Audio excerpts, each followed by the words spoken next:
عن أنس بن مالك رضي الله عنه اللهم إني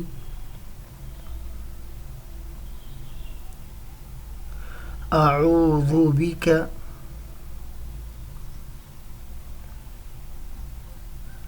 من البرص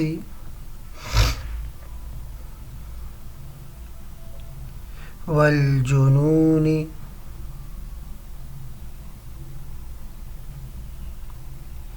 والجذام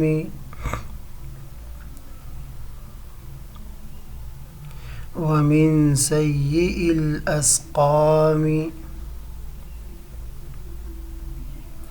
اے اللہ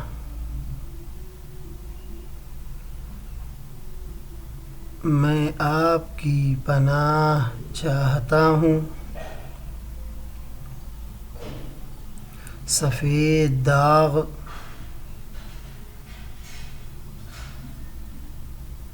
پاگل پن،